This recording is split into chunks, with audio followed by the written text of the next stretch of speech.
Peace, family. You know, everybody heard about Joy Reid being dismissed off MSNBC, and they're doing videos about it. So I'm going to chime in with my 2 cents on this topic. And let me say this. There is no joy in boycotting MSNBC over this issue. And I'm going to speak on that a little bit later, but let me say this. Stephen A. Smith, he's a sports commentator. He done gained some notoriety talking about the Cowboys and other topics. But now he wants to start dabbling in politics and speaking on the plight of black people. And as a self-proclaimed leader of our people and the citizen founder of my organization, Citizens of the African Order, I feel it's my place to say this. Stephen A. Smith, I don't want to hear another word come out of your mouth when it pertains to politics or talking on behalf of black people. Just don't do it. Stick to sports. You don't have the passion nor the intellect to do it. And I hope this message get to you, and I hope you find it offensive, and I hope to God that you try to challenge me on it. I will take pleasure in mopping the floor with you in front of your audience. Just stick to the Cowboys, the San Antonio Spurs, tennis, golf, Tiger Woods, whatever it is pertaining to sports, stick to that. Leave my people alone. You sat up here and said that if Joy Reid believed that Donald Trump had anything to do with her being dismissed off the show, come with facts, evidence. Despite the fact that Donald Trump had said when he campaigned for president that he was going after the judges, the lawyers, podcast creators, anybody that said anything about him once he get back in the office, there's no holds barred. And he already done sued ABC over this nonsense. But when you tell Joy Reid that she needs evidence, what evidence are you talking about? This is Donald Trump. This is a man that's famous for he commits the crime and his lawyers do the time. Donald Trump sleep with porn star Michael Cohen, pay her off. Who gets convicted? His lawyer. Donald Trump complained about the votes. Rudy Giuliani blamed the people that was the 2 black women that was doing the votes. Who get persecuted? Rudy Giuliani. There's no evidence that a person can use to tie Donald Trump to anything. And according to you, Stephen A., immediately after MSNBC announced that Joy Reid was fired, Donald Trump posted about it on his social media format. Here this man campaigned on fixing the economy. Then he comes in talking about he wanted to take Greenland from the people of Denmark. He wanted to change the Gulf of Mexico to the Gulf of America. He wanted to turn Gaza into the Riviera of the Middle East. He wanted to take the Panama Canal from the Panamanian people. He trying to negotiate peace between Russia and Ukraine. You tell me, where on his priority list is Joy Reid? Why would he post the second that MSNBC announced her dismissal? Why would Donald Trump immediately post after that? It is because MSNBC did exactly what Donald Trump wanted them to do. And he was waiting for it. But see, that's not going to be evidence enough. You know, like I say, there's no evidence you can use against Donald Trump. It's just silly. Then you sat there and said that it was her ratings. It was the ratings that made them drop Joy Reid. When in reality, ratings had nothing to do with it. And let me prove my point. Al Sharpton, who had poor ratings, they moved him from 5 days a week to 1 day a week. And when Byron Allen was suing Comcast, and Comcast owns MSNBC, They told Al Sharpton, your ratings are not good, but if you want to keep your show, you better not open your mouth about this lawsuit. Al Sharpton never said anything about it, and he still has his show today. Tiffany Cross, who had decent ratings on her show, she got into it with Joe Scarborough on the Morning Joe host. Next thing you know, Tiffany Cross is off the air. And to further prove my point, Arsenio Hall, who had the #1 talk show in the world, he decides he want to interview Louis Farrakhan. And they told him, you do that, and we're going to take you off the air. Arsenio Hall did it, and next thing you know, Arsenio Hall was gone. Ratings is nothing but an excuse that they use. Your ratings, they can keep you if they like you. They can get rid of you if they don't. It's just as simple as that. But see, Stephen A., in your rush to defend Whitey, you try to disparage your people. You sit up here and say that the best way that black people could have protected Joy Reid was to watch the show. Even if you just watch it from 7 to 8 during her time slot. Listen, this is reminiscent of the same nonsense that Tabitha Brown woman was talking about when talking about boycotting Target. Don't boycott Target because you're going to hurt the other black creators, the black inventors that got products in there.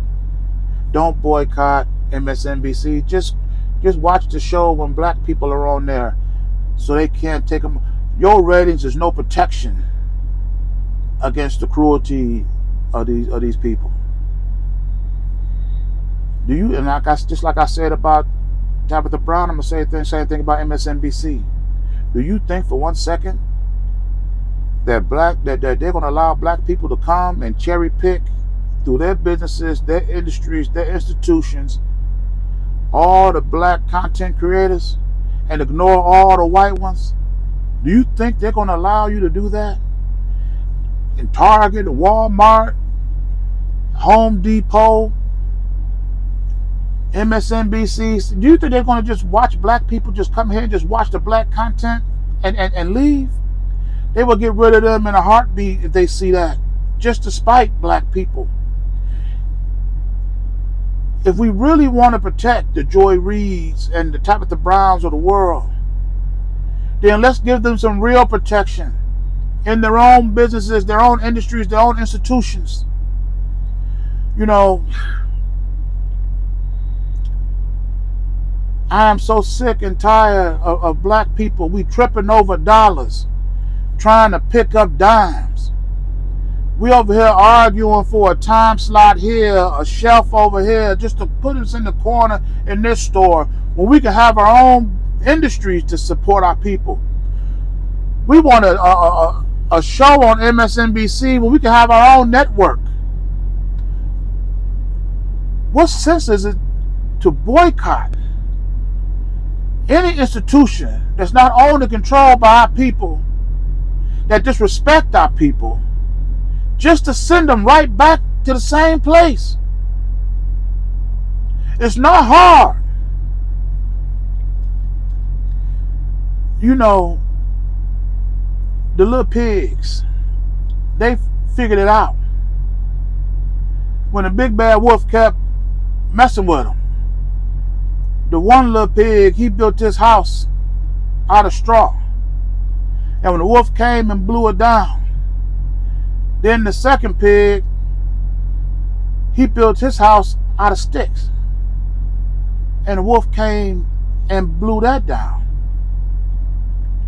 Then the third pig, he built his house out of brick. And he got his other two brothers and put them in the house with him. And the wolf huffed and puffed, but he couldn't blow the house down.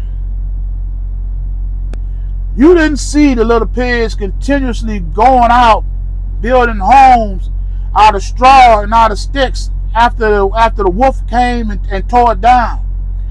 That's the same thing you Negroes continue to do, building your house out of marching and protest, and afterwards you're still in the same position that you was before. You see this pig built this house out of brick. Now they ain't got to worry about the wolf no more. We trying to build our houses in the same institutions that's owned and controlled by whites. What kind of protection can we get from that? Does it make any sense to continually put, let me say it like this. When Donald Trump made this edict to get rid of DEI, to get rid of affirmative action, to get rid of all these inclusive programs, these institutions didn't hesitate for 1 second. They was dropping on like hot potatoes. But now I will say this. Apple refused to drop their DEI initiative. But that means nothing though. Nothing at all. We still need to have ownership and control over our existence. That means our own businesses, our own industries, our own institutions. We can have our own networks because we need this information, especially in times like today. Do you think if we had our own news and information network and we hired our own Joy Reid, our own Tiffany Cross, our own Simone Sanders, and let's say one of these artists' shows wasn't doing as well as we anticipated, do you think we would just fire them, let them go? No, we would nurture them. We would examine them and see what's going on. Why isn't people connecting with your content? And help elevate it, because we know it's important for people that look like us. We have children that they can look up and want to admire and want to emulate in their own existence. Do you think MSNBC, Target, Sears, whatever, Amazon is going to do that for our people? We can do it for ourselves. Like I say, we are sitting over here tripping over dollars, trying to pick up dimes just to put ourselves in a position that as soon as this business starts to suffer, when they decide to make cuts to protect their bottom dollar, who the first person they're going to slice is us. We can build our own businesses, our own industries, our own institutions, hire, pay, and promote our own people. And then if things don't go exactly like we thought, we still protect our own interests and let go of anybody else. What is so hard about wrapping our brains around that? You know, like I say, if the three little pigs can learn from their brother's mistakes, learn from their history, and protect themselves, why can't we? You know, and I hope this alarming message was alarming enough to wake our people, because this nonsense that we're doing now, we just can't keep repeating this same old nonsense. This is ridiculous.